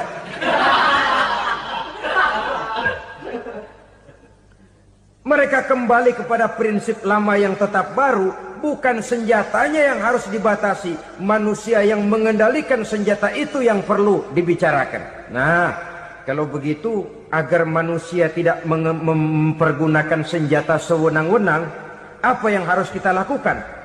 Ya, manusianya harus bermoral. Ya, tapi moral yang mana? Di dunia ini banyak ajaran tentang moral. Itu pun mudah saja. Di sini kan kita undang saja ahli dari berbagai agama untuk membicarakan konsep perdamaian menurut agamanya masing-masing. Baik, setuju itu? Setuju. Maka tampillah para ahli agama, mereka kembali kepada prinsip moral daripada konsep yang terkandung di dalam ajaran agama untuk menegakkan perdamaian. Mula-mula naiklah ahli dari agama Hindu, dibacakan konsep perdamaian menurut ajaran agama Hindu, bahwa untuk damai manusia harus meninggalkan nafsu keduniaannya, menempuh samsara dan sebagainya untuk mencapai nirwana, menjauhi kemegahan dan kemewahan dunia. Ini lalu dibahas, rasanya juga tidak mungkin ini. Kemudian dari agama Nasrani, bahwa untuk damai manusia harus menciptakan sifat kasih sayang. Kalau ditampar pipi kiri, berikan pipi yang kanan. Kalau diberikan selendang, berikan baju. Nanti orang kasihan, lalu dia tidak akan nampar lagi. Ketika ini dibahas, ternyata rasanya pun tidak mungkin bisa diterima. Karena apa? Di zaman sekarang orang ditampar pipi kiri, dikasih pipi kanan. Bukan kasihan, gemes. Damai belum tentu, bonyok udah jelas. Lalu ketika dibacakan konsep perdamaian menurut Quran, di mana disampaikan ayat wa jazaa'u sayyi'atin sayyi'atun misluha faman afa wa aslaha fa ajruhu 'ala Allah. Balasan terhadap satu kejahatan adalah kejahatan yang seimbang. Tetapi barang siapa yang memberi maaf dan mencari jalan damai, itulah yang terbaik dan akan mendapat pahala dari Allah Subhanahu wa ta'ala. Kamu tidak salah ditampar pipi kirimu, tampar lagi pipi kirinya sekeras dia menampar pipi kirimu. Nanti orang tidak mau menampar kita karena dia tahu kalau dia tampar kita, dia akan menderita tamparan sekeras dia menampar kita. Akan terjadilah prinsip saling hormat menghormati, tidak saling ganggu, tidak saling usil, tidak saling jahil. Atas dasar ini perdamaian bisa ditegakkan. Mereka bisa menerima konsep ini, tapi kemudian seminar ditutup tanpa satu keputusan resmi. Kenapa? Terus terang mereka kagum dengan konsep Islam, tapi sentimen lama terhadap nilai-nilai Islam telah menutup mata mereka untuk menerima kebenaran dari ajaran Al-Quranul Karim. Saudara-saudara kaum muslimin rahimakumullah, kembali kita kepada persoalan pokok. Roh adalah dari Allah. Dia akan kembali kepada Allah, milik mutlak dari Allah. Tidak pantas kita merampasnya dari orang lain. Tidak wajar kita menghilangkannya tanpa alasan yang dibenarkan oleh agama. Di zaman sekarang, akibat persaingan hidup yang makin tajam, lapangan kerja yang makin sulit, tensi ekonomi yang makin tinggi, atau karena nilai moral yang makin rendah, atau juga karena rapuhnya pegangan orang kepada agama, nyawa rasanya sudah sedemikian murahnya. Berbagai kasus membuat berdiri bulu roma kita. Ada mayit, ada manusia dipotong 6, dicincang macam kambing. Ada yang dipotong 5, ada yang dipotong 13, dikardusin, dibuang ke tempat sampah. Inna lillahi wa inna ilaihi raji'un. Gejala apa ini? Kanibalisme. Manusia sudah demikian sadisnya. Manusia sudah sedemikian buasnya, sehingga sesama manusia diperlakukan seperti hewan. Padahal hewan sendiri belum pernah macan makan macan, bagaimanapun buasnya macan. Belum pernah serigala memakan serigala, bagaimanapun brutalnya serigala. Tetapi manusia makan manusia di zaman sekarang kadang jadi kenyataan dalam kehidupan kita. Kadang persoalannya remeh saja. Soal uang 200 perak, pisau bicara, nyawa melayang. Soal rokok sebatang, celurit bicara, nyawa melayang. Soal-soal yang sama sekali tidak prinsip, begitu mudah kita menghilangkan nyawa orang lain. Padahal Nabi pernah memperingatkan, apabila dua orang muslim sudah berkelahi dan berbunuh-bunuhan, al-qatil wal maktul finnar, yang membunuh dan yang terbunuh dua-duanya neraka. Sahabat heran, ya Rasul, kalau yang terbunuh, kalau yang membunuh masuk neraka itu sih wajar, tapi yang terbunuh kenapa neraka juga? Beliau menjawab, dua-duanya sudah punya niat untuk saling membunuh. Niatnya itu yang diponten. Yang terbunuh cuman lagi apes aja, keduluan dia. Umpama tidak terbunuh, pasti dia yang akan membunuh. Oleh karenanya al-qatil wal maktul, yang membunuh dan yang dibunuh finnar, dua-duanya masuk ke dalam neraka. Islam menghormati kehidupan. Tidak hanya terbatas kepada sesama muslim, orang-orang yang berlainan agama pun yang mau hidup berukun, damai, berdampingan dengan umat Islam, jiwa mereka, darah mereka dilindungi oleh nilai-nilai Islam yang disebut dengan kafir zimmi ini. Mengganggu mereka sama saja dengan mengganggu aku, kata Nabi. Jadi oleh karena itu, sayangilah sesama. Kehidupan adalah anugerah Allah, bukan wewenang kita untuk mencabutnya dari orang lain. Bukan wewenang kita untuk merampas dan menghilangkannya dari orang lain. Apa yang tidak enak terjadi pada diri kita, begitu pula lah apabila terjadi pada diri orang lain. Sehingga Nabi mengatakan, la yu'minu ahadukum hatta yuhibba li akhihi ma yuhibbu li nafsihi. Belum dikatakan beriman seseorang kamu apabila dia belum mencintai saudaranya seperti ia mencintai dirinya sendiri. Apa yang enak dirasakan oleh orang lain, enak juga dirasakan oleh dia. Mengukur orang lain dengan diri sendiri. Kalau orang lain tanpa salah saya fitnah, kalau saya tanpa salah difitnah orang, enak apa enggak? Enggak, orang lain juga begitu. Kalau orang lain tanpa salah saya tempeleng kepalanya, enak apa tidak? Tidak. Orang lain juga begitu. Yang tidak enak terjadi pada diri kita, tentu tidak enak juga kalau terjadi pada orang lain. Mengukur orang lain dengan diri sendiri. Sehingga tidak timbul sifat egois. Tidak menari di atas bangkai orang lain. Tidak mendirikan kebahagiaan di atas untayan air mata orang lain. Sehingga dengan demikian saudara-saudara, dia bisa menghormati kehidupan, menghormati orang lain sebagaimana dia ingin dihormati. Inilah perbuatan ketiga yang merusak, membunuh orang lain dengan yang diharamkan Allah tanpa alasan yang benar. Yang ketiga. Kemudian yang keempat, perbuatan merusak wa aklar riba, makan riba. Hidup adalah tolong menolong. Bahasa kerennya take and give katanya. Saling memberi dan saling menerima. Nabi mengajarkan man kuraba kurbatan min kurabid dunya karaballahu lahu kurbatan min kurabi yaumal qiyamah. Wallahu fi aunil abdi madamal abdu fi auni akhihi.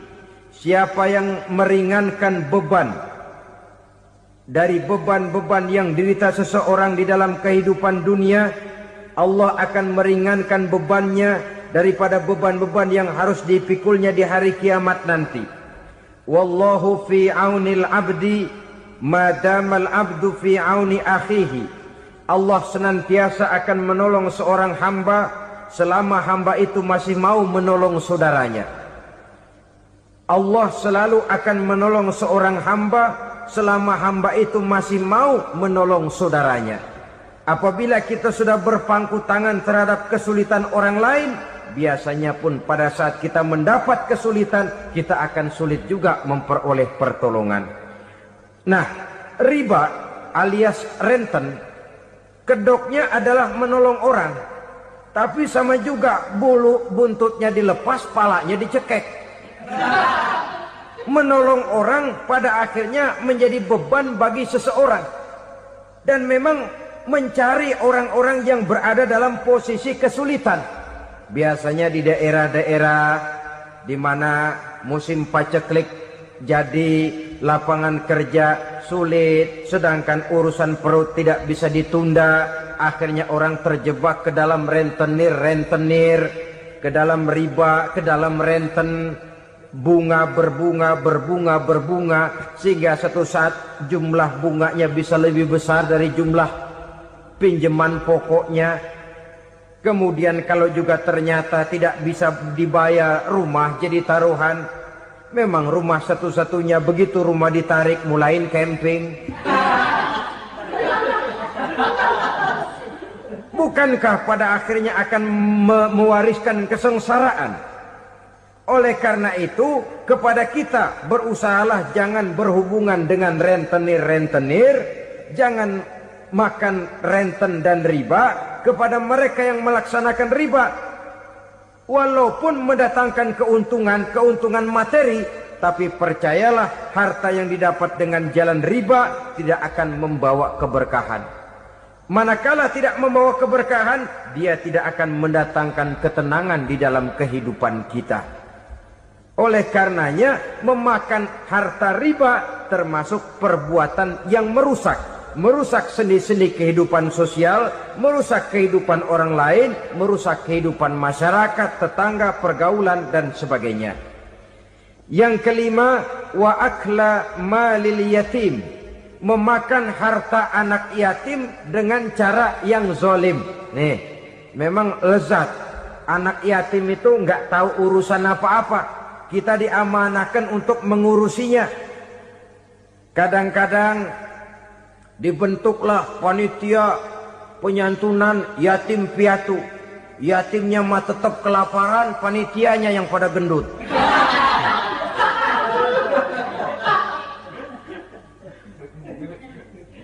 Padahal memakan harta anak yatim termasuk perbuatan dosa besar. Dan menjantuni yatim merupakan perbuatan mulia. Nabi mengatakan, ana wa kafilul yatim kahataini yaumal qiyamah. Aku dan orang-orang yang menyantuni anak yatim seperti dua jari ini pada hari kiamat nanti. Dekat sekali. Jikalau ingin di hari akhir nanti dekat dengan Rasul, bersahabatlah dengan anak-anak yatim. Jadilah pengurus anak-anak yatim.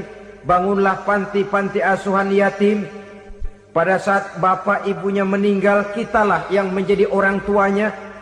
Bahkan sedemikian besar perhatian Islam terhadap anak-anak yatim ini, sehingga Quran memberikan peringatan, ara'aital ladzi yukadzibu bid-din fadzalikal ladzi yad'ul yatim wa la yahuddu ala ta'amil miskin. Tahukah kamu siapa orang yang mendustakan agama, beragama tapi dianggap dusta, solatnya dusta, puasanya dusta karena agamanya sudah berdusta. Siapa mereka? Fadzalikal ladzi yad'ul yatim, orang yang menyia-nyiakan anak yatim, wala yahuddu ala ta'amil miskin, dan tidak pernah memberi makan kepada orang-orang yang menderita kemiskinan. Menyia-nyiakan, meninggalkan anak yatim termasuk perbuatan yang divonis kita sebagai orang yang mendustakan agama. Saudara-saudara kaum muslimin rahimakumullah, maka sangat dicela mengeksploitir anak-anak yatim, menjadikan mereka sebagai kedok untuk mencari kekayaan pribadi. Tetapi jikalau ikhlas, ganjarannya sangat besar, nilai pahalanya sangat besar. Menyantuni yatim tidak hanya setahun sekali. Kalau Muharram pakai istilah lebaran yatim, dibentuklah panitia, diberilah beras, uang 4-5 ribu rupiah, alhamdulillah. Tapi jangan lupa, si yatim tidak hidup cuma satu hari. Dia tidak hidup cuma di bulan Muharram saja. Dia hidup 12 bulan dalam setahun. Sebagaimana anak-anak yang lain, dia juga berhak punya masa depan.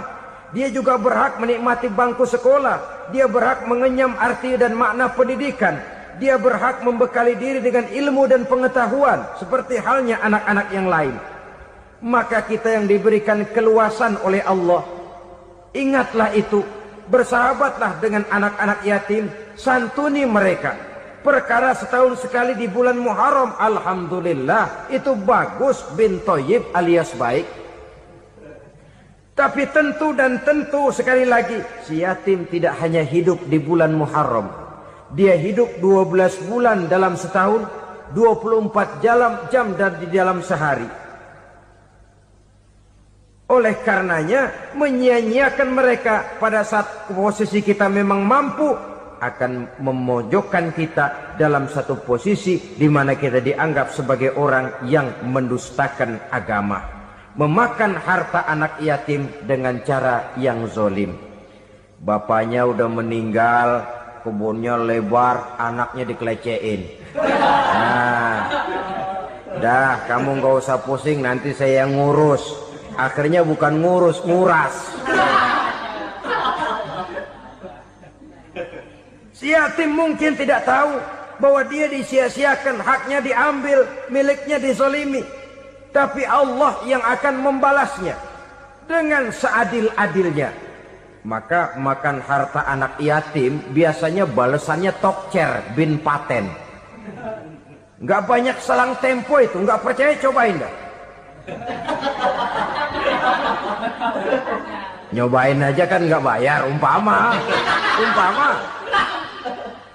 Memakan harta anak yatim dengan cara yang zolim, ganjarannya biasanya kontan. Kenapa? Ratapan si miskin, untayan air matanya, jeritan kepedihan hatinya, membuka pintu langit, permohonannya diijabah, getaran hatinya didengarkan oleh Allah, maka balasannya biasanya kontan, spontan, tidak menunggu waktu terlalu lama. Itu di dunia, belum lagi di akhirat nanti.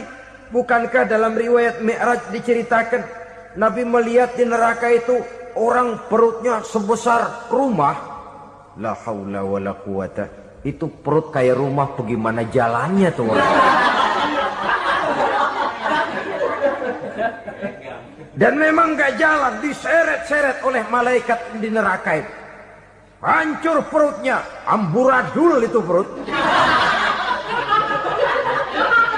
Berantakan isinya, dibulatkan lagi, diseret lagi, hancur lagi, dibulatkan lagi. Sampai Nabi tanya, orang itu begitu berat siksanya kenapa ya Jibril?